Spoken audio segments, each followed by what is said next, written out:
So you live in your vehicle, it's cold out, and you just want something warm to eat. Trangia spirit burner. While this might be a kind of dangerous solution, it is a solution, and I've done it quite a few times in my truck. It's a alcohol burner. I'll put the link in the description.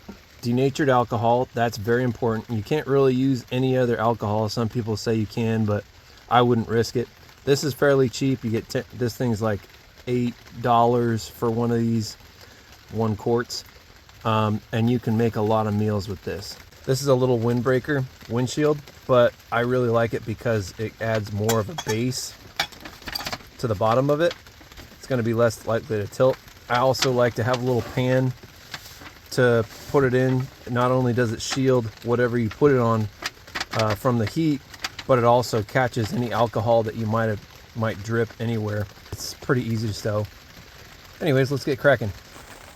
Take this lid off. It comes with another lid that I didn't show, but you can kind of see in there, but there's nothing in there. It's got little holes on the outside that help it burn hotter, and I think safer too.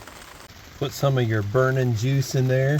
So then I'm going to put this in the windshield, set it in the middle, and you want to obviously keep it away from anything that could burn. You want to have it on a stable surface. This isn't great by itself, but this cutting board seems to keep it pretty stable. Then you'll light it. You want to use something long to light it, because you could easily burn yourself. Wow, it doesn't want to go out. There you go. So now we got a nice blue flame. You can cook with that closed as long as you got a little bit of a vent going out at least. And I've done that many times with just a fan going and the back door closed. I've also got this guy. It's warned me quite a few times. I would definitely recommend having one of those. See, the alcohol actually spilled outside of it. So it is a good idea to have some kind of protection around it. Go ahead and set this bad boy on here. And we're gonna make some coffee. I always just do instant coffee just because it's much easier.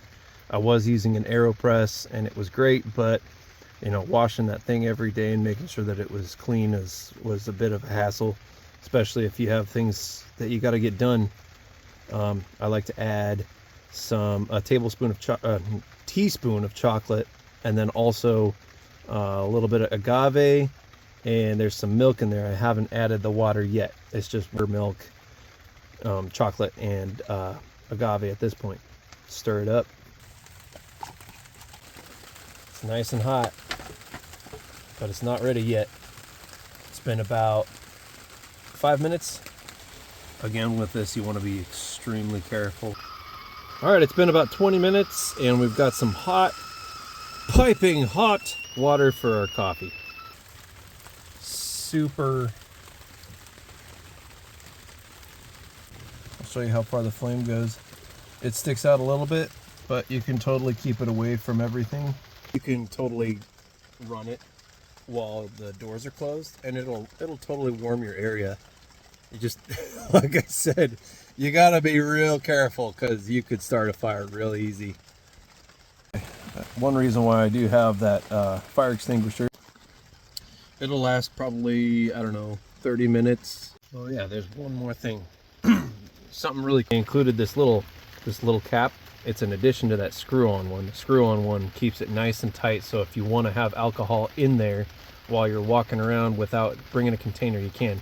But this, you can set it on there and it basically shuts it off. I didn't know that they had that feature, and I thought you had to run all the alcohol through, and you know, basically you're just waiting for it to finish off, but you don't. Just set that little lid on there. It also does this, so if you want to control the temperature, make it a little less hot. I haven't used that because it doesn't burn incredibly hot. You can make eggs, you can make bacon, you can make all kinds of stuff. It's like basically putting it on medium heat. Maybe a little bit hotter than medium heat, but it works great.